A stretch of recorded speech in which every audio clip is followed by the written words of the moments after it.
안녕하세요. 오늘 저희가 분석해볼 자료는요. 제3장 테스트 기법 08 유스 케이스 테스팅 발췌본입니다. 시스템이 실제 사용자와 어떻게 상호작용하는지 이걸 테스트하는 유스 케이스 테스팅에 대해 좀 깊게 파헤쳐볼까 하는데요.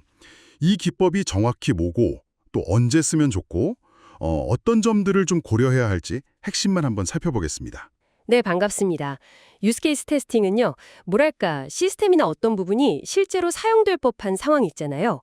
그 상황에서 어떻게 작동하는지를 모방해보는 그런 테스트 방식이라고 보시면 됩니다. 일종의 사용자 시뮬레이션 같은 거죠. 사용자 시뮬레이션. 그럼 일단 유스 케이스 이게 뭔지부터 알아야겠네요. 자료 보니까 특정 목표를 이루기 위해서 액터란 시스템 사이에 오가는 길, 상호작용 경로를 정의한 거라고 하던데요. 근데 여기서 액터가 꼭 사람이 아닐 수도 있다면서요. 외부 시스템이나 하드웨어일 수도 있다고요. 네, 정확합니다. 여기서 핵심은 바로 그 상호작용 자체를 테스트한다는 점이에요. 유스케이스는 특정 액터가 시스템이랑 정보를 이렇게 주고받으면서 목표를 달성하는 그 과정을 시나리오 형태로 기술하는데요. 이건 뭐 국제표준, 그 UML에서도 정의하고 있는 개념이거든요. 아하, 그렇군요. 그럼 이 유스 케이스 테스팅 이게 구체적으로 언제 좀 효과적일까요? 자료를 보니까 시스템 전체 테스트나 특히 사용자 입장에서 요구사항 잘 만들었나 확인하는 인수 테스팅에 많이 쓰인다고 나와 있네요. 컴포넌트 통합 테스트에도 쓰이고요. 맞습니다. 특히 주목할 만한 게 실제 사용 방식을 따라한다는 거예요.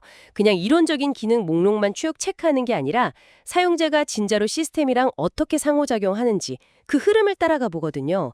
그래서 설계할 때는 미처 생각 못했던 좀 현실적인 문제점들을 발견하는데 아주 효과적이죠. 사용자한테 할당해서요. 실제 운영 환경이랑 비슷한 부하를 시스템에 딱 걸어보는 그런 방식으로 활용할 수 있습니다. 오, 실제 사용을 반영한다는 건 정말 큰 장점인데요. 그럼 반대로 좀 주의해야 할 점이나 함정 같은 건 없을까요? 있죠. 가장 큰 함정은 유스케이스 자체가 현실이랑 좀 떨어지는 경우예요. 만약에 만든 유스케이스가 실제 사용자가 시스템을 쓰는 방식이나 뭐 조직의 실제 필요랑 거리가 멀다면 그건 사실상 뭐랄까 그냥 상상 속의 시스템을 테스트하는 거나 마찬가지거든요. 실제 환경에서의 중요한 결함을 놓칠 위험이 커지는 거죠. 아, 그러니까 유스 케이스 자체가 잘 만들어졌는지가 중요하군요. 품질이요? 그렇습니다. 여기서 또 다른 질문이 생기는데 그 유스케이스가 과연 얼마나 잘 만들어졌느냐 하는 점이죠. 유스케이스는 이게 완벽한 설계도라기보다는 방향을 알려주는 나침판 같다고 봐야 해요.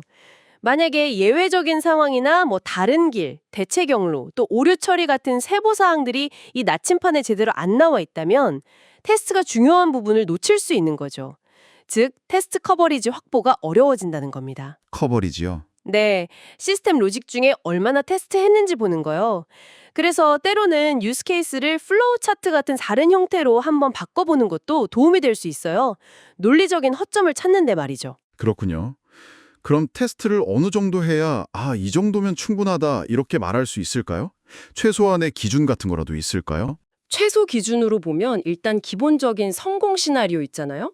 그거에 대한 테스트 케이스 하나, 그리고 각각의 예외 상황이나 대체 경로, 오류 처리 이런 걸 다루는 테스트 케이스들을 추가하는 걸 기준으로 삼습니다. 기본 흐름 하나에 예외랑 대체 경로들 각각. 네, 그렇죠. 그러니까 최소한 주요 흐름이랑 예상되는 모든 곁가지들을 한 번씩은 다 거쳐보도록 테스트하는 거죠.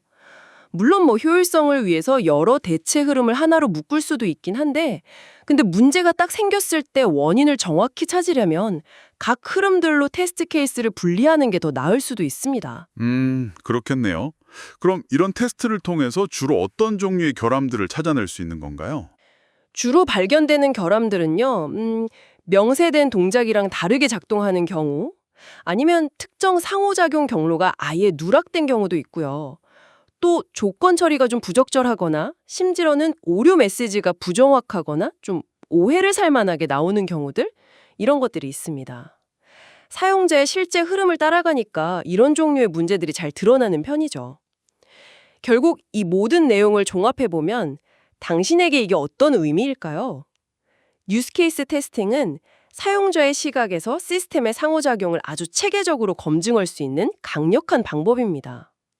실제 사용 시나리오를 기반으로 한다는 장점이 크지만 그 효과는 전적으로 유스 케이스를 얼마나 현실적이고 상세하게 정의했느냐, 여기에 달려있다는 점을 꼭 기억하셔야 합니다. 사용자 요구사항이랑 기술적인 테스트 사이의 어떤 연결고리, 다리 역할을 해주는 중요한 방법론이란 생각이 드네요. 자, 마지막으로 이런 질문 한번 던져보겠습니다. 만약 우리가 액터라는 개념을요, 사람, 사용자뿐만 아니라 데이터를 주고받는 다른 소프트웨어 시스템이나 연동된 하드웨어 장치까지 포함하도록 확장해서 정의해야 한다면 어떨까요?